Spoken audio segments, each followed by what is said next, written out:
الحمد لله رب العالمين وصلى الله على نبينا محمد وعلى آله وصحبه أجمعين اللهم بارك لنا في شيخنا وانفعنا بعلمه يا أرحم الراحمين واغفر له ولوالدينا والحاضرين والمسلمين أجمعين.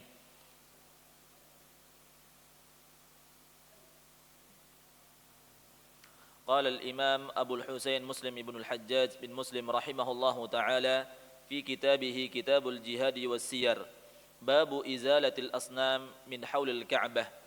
وقال حدثنا أبو بكر ابن أبي شيبة وعمر الناقد وابن أبي عمر واللفظ لابن أبي شيبة قالوا حدثنا سفيان بن عيينة عن ابن أبي نجيح عن مجاهد عن أبي معمر عن عبد الله قال دخل النبي صلى الله عليه وسلم مكة وحول الكعبة 360 نصبا فجعل يطعنها بعود كان بيده ويقول جاء الحق وزهق الباطل إن الباطل كان زهوقا جاء الحق وما يبدئ الباطل وما يعيد. زاد بن أبي عمر يوم الفتح.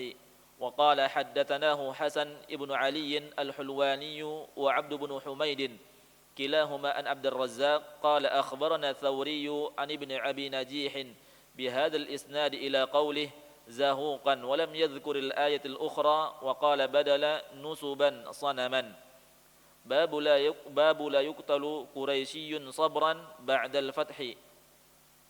وقال حدثنا أبو بكر ابن أبي شيبة قال حدثنا علي بن مسحر ووكيع عن زكرياء عن الشعبي قال أخبرني عبد الله بن مطيع عن أبيه قال سمعت النبي صلى الله عليه وسلم يقول يوم فتح مكة لا يقتل قريشي صبرا بعد هذا اليوم إلا يوم القيامة.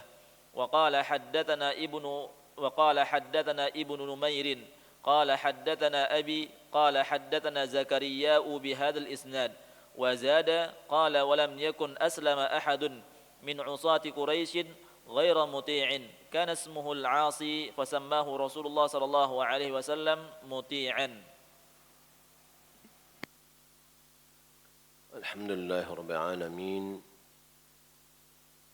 والصلاة والسلام على أشرف الأنبياء والمرسلين وعلى آله وصحبه أجمعين.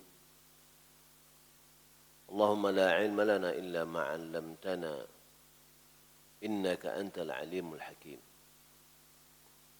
اللهم علمنا ما ينفعنا وانفعنا بما علمتنا وزدنا علما.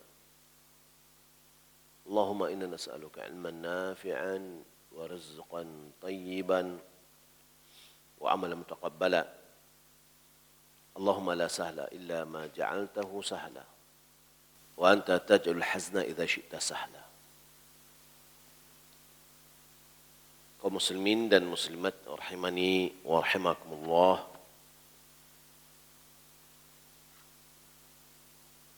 Kita lanjutkan kajian kita dalam kitab Sahih Muslim, kitab Al-Jihad. Bab izalatul asnami min hawlil Ka'bah. Bab menghilangkan berhala-berhala atau patung-patung di sekitar Ka'bah.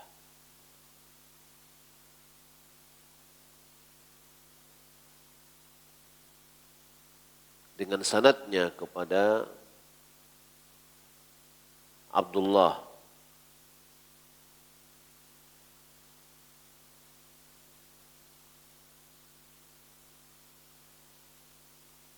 قال دخل النبي صلى الله عليه وسلم مكة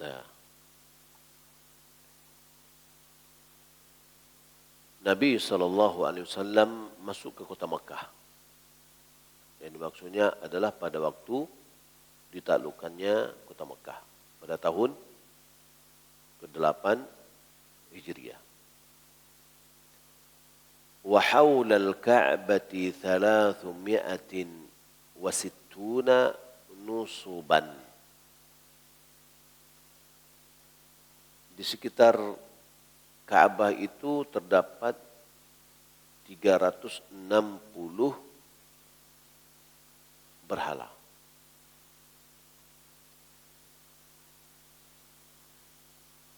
Faja'ala yata'unuha bi'udin kana biyadihi. Mulailah Nabi SAW merobohkan berhala-berhala itu dengan kayu atau tongkat yang ada, tongkat kayu yang ada di tangannya. Nabi tusuk. Dalam lain kan tusuk di matanya. Ya, kemudian dia robohkan. Wa yaqul, sambil beliau berkata firman Allah Subhanahu wa taala dalam surah Isra ayat 81. Ja'al haqq wa zahaqal batil. Telah datang kebenaran dan telah musnah kebatilan. Innal batila kana zahuqa. Sesungguhnya kebatilan itu mesti musnah. Juga membaca ayat 49 dari surat Saba.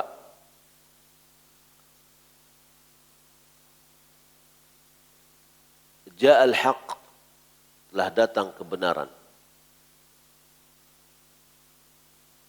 Wa ma yubdi'ul batil wa la yu'id.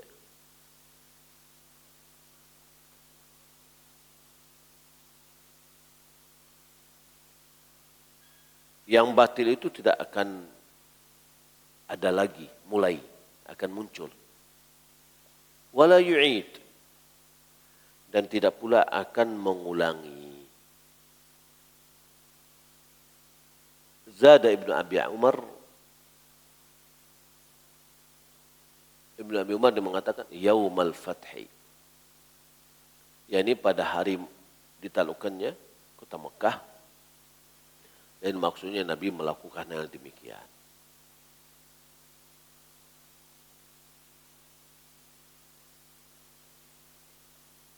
Dan sebelumnya kita sudah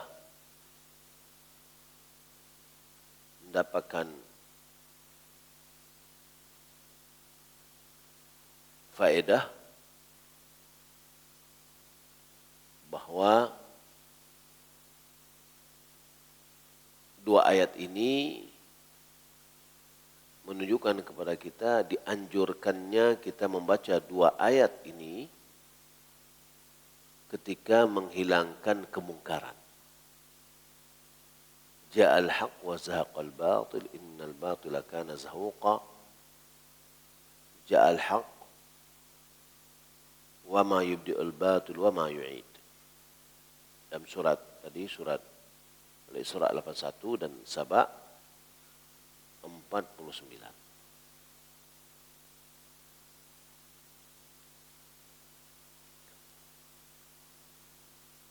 Bab berikutnya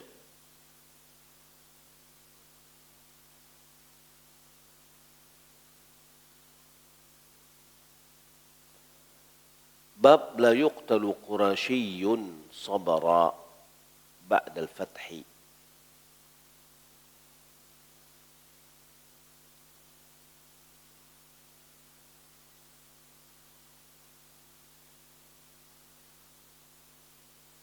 Bab dilarangnya membunuh orang Quraisy sabran,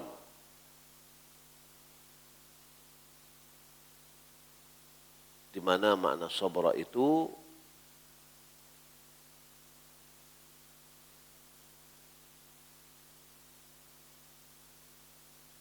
dibunuh dengan melempar batu, diikat, yakni tidak di dalam peperangan.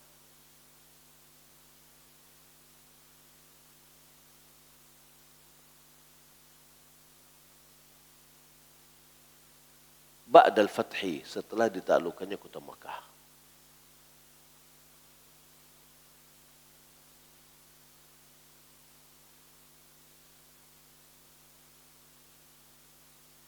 dengan sanadnya kepada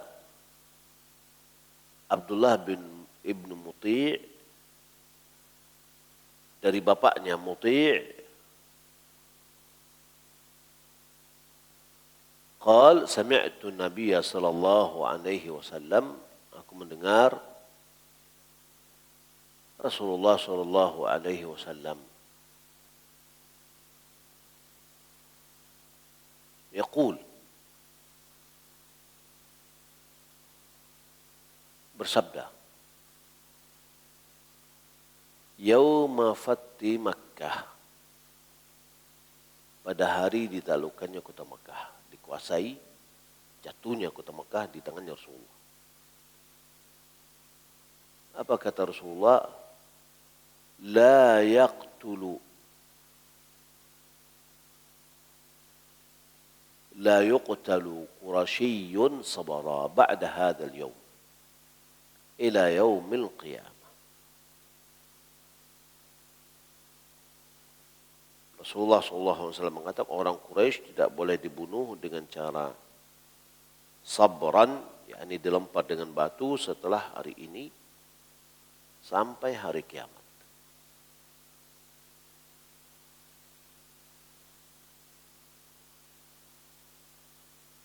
Qala ulama mengatakan makna dari sabda Nabi ini al-i'lamu, pemberitahuan,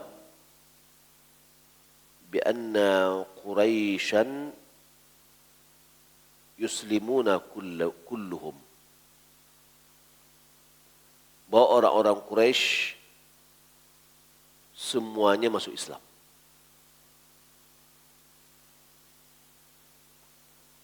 Wala yartaddu ahadun minhum, tidak ada satupun di antara mereka yang murtad.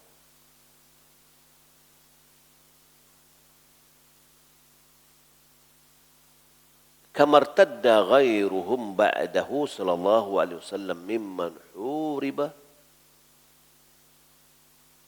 wa qutila sabara. Sebagaimana selain dari orang Quraisy itu ada yang murtad setelah wafatnya Nabi, dari orang-orang yang diperangi karena dia murtad, lalu diapain? Dibunuh. Dibunuh dalam peperangan? Tidak, dibunuh sebagai hukuman. Ya. Dibunuh sabran. Ya, ini tidak dalam peperangan tetapi dalam hukuman.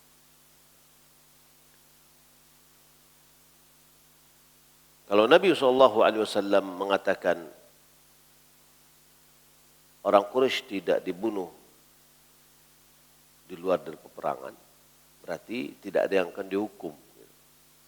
Berarti mereka semuanya masuk Islam dan tidak ada yang murtad. Walaysa al-muradu annahum la yuqtaluna zulman sabara. Bukan maksudnya bahwasanya mereka itu tidak akan dibunuh dengan cara terzolim. Atau mereka tidak dibunuh karena dizolimi, ya, sabran, di luar dari perangan. Faqad jara ala Quraisyin ba'da dhalik ma huwa ma'lumun wallahu alam. Telah terjadi terhadap Quraisy setelah itu apa yang sudah diketahui dalam sejarah. Wallahu alam.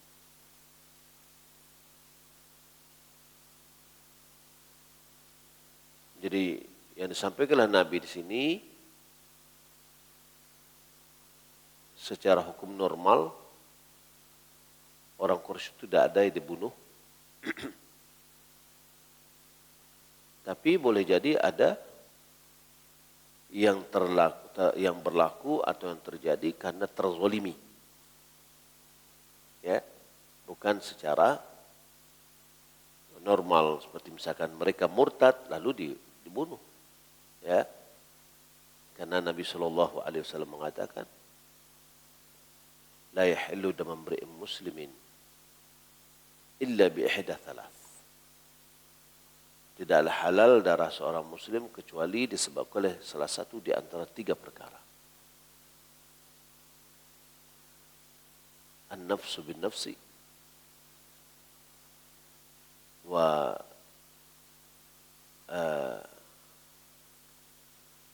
al-thaybu zani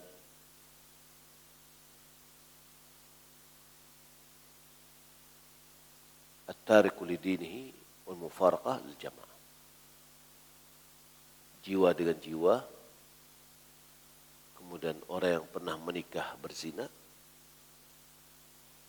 dan orang yang meninggalkan agamanya yang berpisah dengan jamaah, yakni kaum muslimin.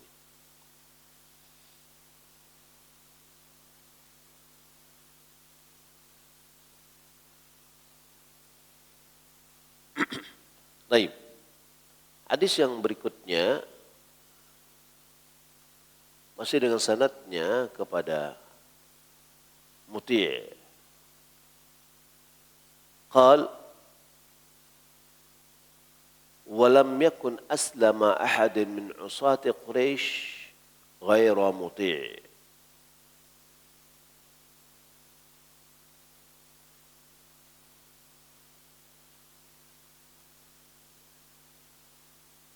Dari Zakaria menceritakan, ada tambahannya dari hadis ini, tidak ada dari orang-orang usatu Quraisy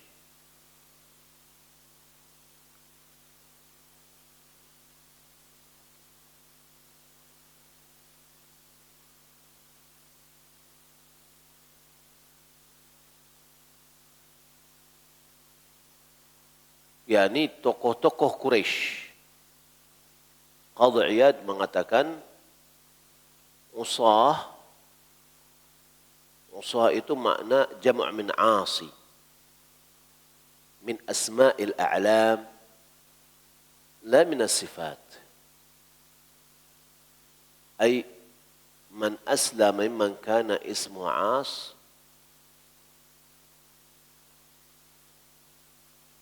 مثل عاص bin Wa'il Sahmi wal As, yakni maksud di sini usah Quraisy jamak dan asi. Asi itu dari nama-nama orang maksudnya, bukan tokoh-tokoh tadi ya. Jadi tidaklah masuk Islam dari orang-orang Quraisy yang bernama Asi. Ya. Dari orang-orang Quraisy yang bernama Asi. Asi itu artinya apa? Bermaksiat. Ya. Kecuali Muti', kecuali si Muti' ini. Muti' artinya apa? Orang yang taat.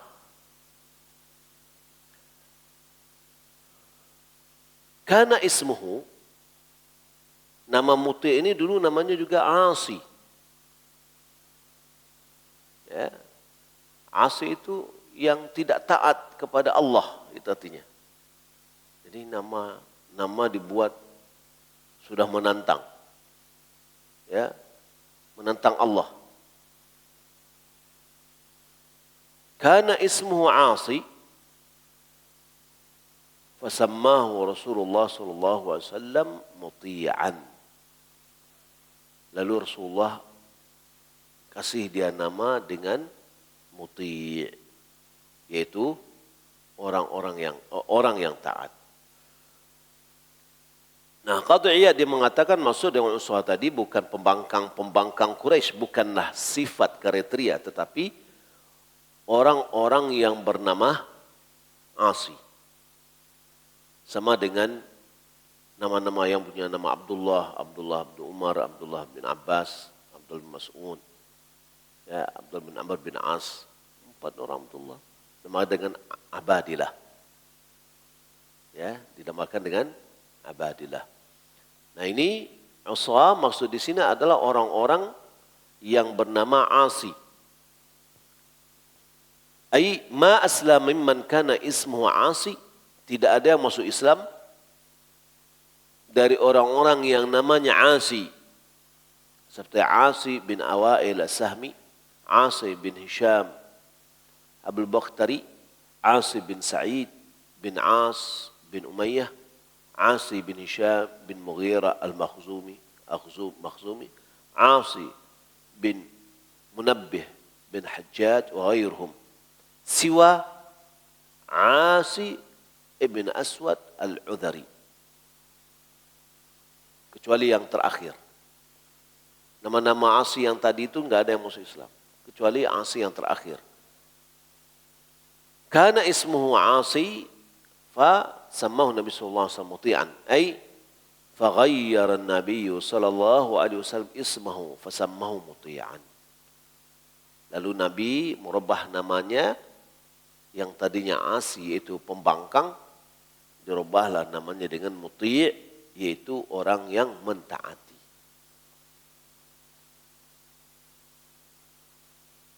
Wa illa faqad aslamat asatu Quraisy wa utaduhum kulluhum bihamdillah ta'ala.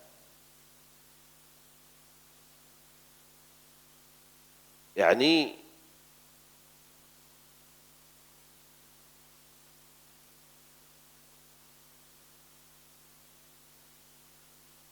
nama-nama ya.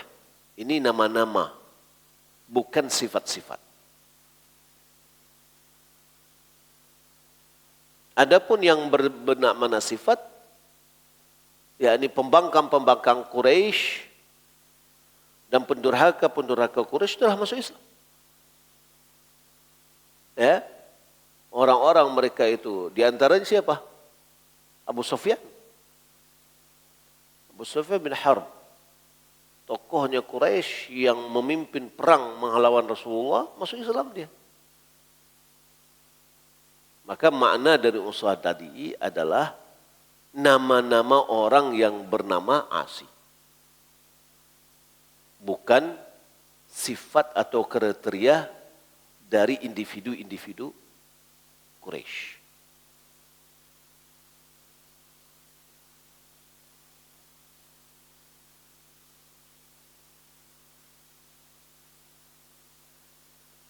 Walakinnahu taraka Abu Jandal bin Suhail bin Amr wa huwa mimman aslama wa ismuhu aidan Asi. فإذا صح هذا فيحتمل أن هذا لما غلبت عليه كنيته جهل اسمه لم يعرف المخبر باسمه فلم يستثنه كما استثنى مطيع بن أسود والله أعلم. Namun ada lagi yang namanya Asi, tapi tidak terkenal, yaitu Abu Jandal. Abu Jandal, akan tapi ya Abu Jandal tetap bernama, akan tapi Rasulullah SAW membiarkan Abu Jandal ini, Abu Jandal bin Suhail bin Amr. Dia termasuk orang-orang yang masuk Islam. Yang namanya Asi juga. Jika ini adalah benar, kenapa Nabi membiarkan namanya tetap Asi? Karena kunyahnya lebih masyhur daripada namanya. Dengan nama Abu Jandal. Sehingga namanya itu tidak dihiraukan. Sekarang kan ada orang bernama berkunyah, ya Abu Fulan. Sehingga sudah masyhur namanya Abu Fulan, ya nama aslinya tidak disebut-sebut orang lagi, ya sudah. Ya. Wa juhila ismuhu wa lam ya'riful mukhbir bismihi. Orang memberitahu tak tahu namanya siapa, tapi namanya adalah Abu Jandal. Falam yastathnihi kama istathna Muti' bin Aswad. Maka Nabi tidak merubahnya sebagaimana Nabi merubah Muti' karena namanya terkenal dengan Asi.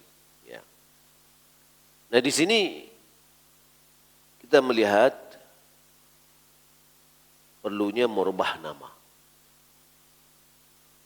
Ya, merubah nama jika nama-nama itu bermakna suatu penamaan yang mungkar. Ya, menyelisihi tauhid, harus kita ubah. Di antara yang paling banyak itu adalah Rahman. Ini paling banyak. Ar-Rahman tidak boleh beri nama kecuali hanya kepada Allah. Karena Ar-Rahman itu maknanya adalah yang memiliki sifat rahmat yang absolut. Adanya alif dan nun setelah rahima, yakni Rahman, itu sifat mubalaghah namanya. Sifat yang menunjukkan akan keabsolutan sifat. Maka tidak boleh diberi nama kecuali hanya kepada Allah. Karena Allah lah yang memiliki sifat rahmat yang luas, sifat yang absolut. Maka Rahman ini, jika satu kata yang di depannya dijadikan mudhaf, disandarkan ke Rahman, dia adalah sifat yang nama yang bisa disandarkan seperti misalkan Muti'ur Rahman misalkan, boleh. Orang yang taat kepada Rahman. Abdur Rahman, boleh. Safir Rahman, pilihan Allah Rahman, boleh. Yang paling banyak itu ta'bid, Abdur Rahman. Tapi Rahman saja enggak boleh. Atau nama yang tidak bisa disandarkan, dia nama sendiri dia. Apa contohnya? Ini misalkan maaf, ini sudah bentuk nama misalkan. Ahmad Rahman. Ahmad tidak bisa disandarkan kepada Rahman. Kecuali Rahman menjadi sifat bagi Ahmad. Ya, menjadi sifat dia. Kalau menjadi sifat tidak mungkin. Lalu bagaimana solusinya? Tambahkan di tengahnya Abdu. Ahmad Abdurrahman. Tidak bisa dimakan dengan Ahmad Rahman. Mungkin bapaknya dulu namanya Abdurrahman. Ya, lalu dihilangkan abdunya. Ya, karena dipendekkan itu menjadi keliru dia. Maka harus ditambah sehingga benar. Saya enggak mungkin Ahmad yang memiliki sifat yang absolut, sifat rahmat yang absolut, enggak mungkin. Hanya nama-nama yang ada, beberapa nama yang merupakan itu khusus kepada Allah Subhanahu wa taala. Tidak boleh berikan kecuali hanya kepada Allah. Adapun Rahim, ya, kasih sayang, Rauf, boleh.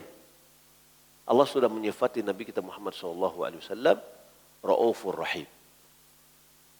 Qad ja'akum rasulun min anfusikum azizun alaihi ma'anitum harisun alaikum bil mu'minina raufur rahim.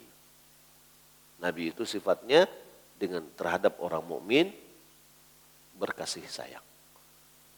Nama Abdurrahim boleh dipanggil Rahim. Tapi nama Abdurrahman tidak boleh dipanggil dengan Rahman. Bikin namanya Abdur Rauf, boleh, bagus. Panggil Rauf boleh juga. Ya, begitu juga dengan Abdul Razak. Panggil Razak boleh. Razik, panggil Razik boleh. Ya. Tapi kalau Abdurrahman tidak boleh panggil kecuali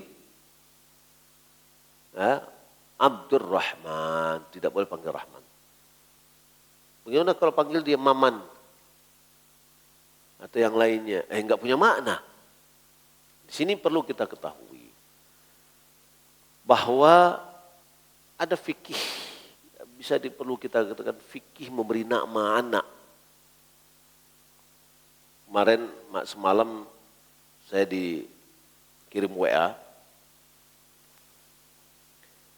dia mendapatkan anak, ya, ini lahir anaknya. Mau bikin nama yang panjang sekali. Nah, ini sebagai umpama ya. Ah, mana ini?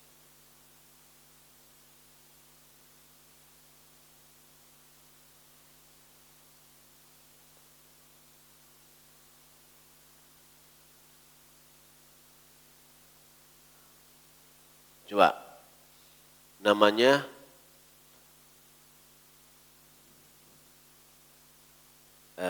Afifah Zahidah Soleh Tamhid. Kenapa tidak bikin aja kalimat sempurna?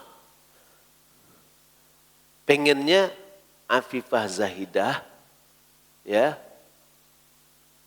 pengennya gitu ya, maknanya yang artinya Afifah Zahidah pencetak generasi soleh. Subhanallah.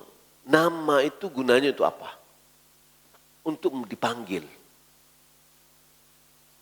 Kalau enggak pakai nama, awak memanggil orang mah, woi. Perlu ada alamat. Makna dari memberi nama anak yang nama-nama baik, satu kata cukup, maknanya baik. Jangan Asi namanya, itu salah. Tapi kasih namanya Hasan, namanya misalkan Husain, namanya siapa lagi? Akram, Salma, Masya Allah. Ya. Jadi satu kata itu sebenarnya namanya.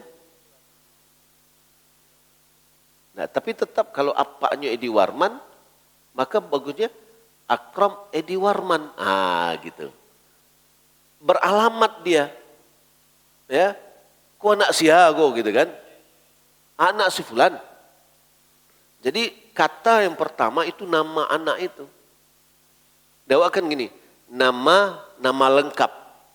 Sebenarnya nama dia, nama lengkap nama dia, nama bapaknya, nama kakeknya, nama keluarga. Maka kalau kita mengisi daftar nama, misalkan formulir di Arab, itu disebutkan nama 4 kata. Al-ism rubai. Rubai itu nama 4 kata. Misalkan namanya Muhammad, Ahmad, Amr, Siregar misalkan. Ya, sudah, ini nama dia, nama bapaknya, nama kakeknya, nama sukunya. Ya, Ceniago. Ya. Ketahuan ini anak siapa ini gitu. Ini enggak namanya panjang tapi apanya entah kamu maaf ya. Lalu ada yang beralasan nama apanya enggak Islami. Nama apa orang barat itu Islami itu enggak? Enggak ada yang Islami nama barat tapi tetap namanya disebut nama bapaknya gitu. Ya beralamat. Nanti tadi Akram Edi Warman. Nah, datang dianya Salma Edi Warman, ketika nyampai badu aku celiak KTP-nya, oh aku adik kakaknya. Ya, nah itu yang seharusnya.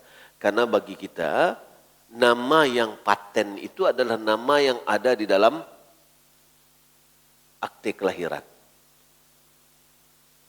Jadi kalau namanya suku katanya satu, ya sudah satu terus, ya. Tapi kalau misalkan suku katanya tadi berapa tadi? Namanya 4 suku kata, ya 4 terus. Tapi maka kalau mau bikin 4 ya bikin nama dia, nama bapaknya, nama kakeknya, ya. Kalau mau gitu ya. Sehingga 3 suku kata. Tetap juga dipanggil yang pertama. Ada nama panjang. Kadang-kadang nama yang panjang ini tidak ada sebut sama sekali. Ya taruhlah misalkan Abdurrahman atau Ahmad lah misalkan. Ahmad apa-apa begitu panjang belakangnya. Bukan nama-nama bapaknya. Karena panjang. Ahmad Muti' Syuja.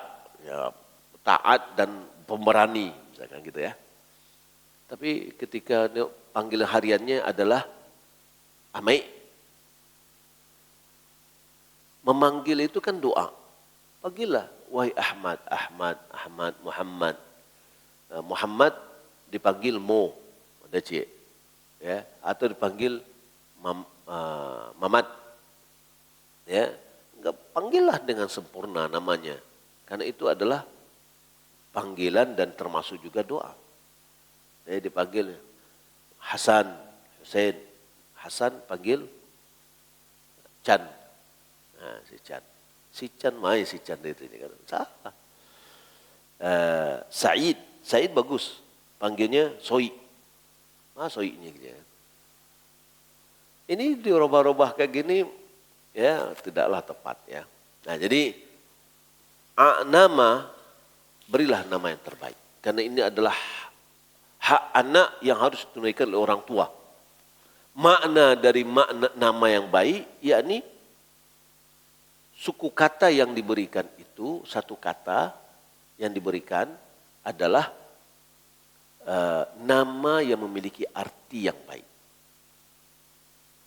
Nama-nama yang memiliki makna arti yang baik yang kayak tadi, atau nama-nama para nabi, ada nama-nama para sahabat dan sahabiat.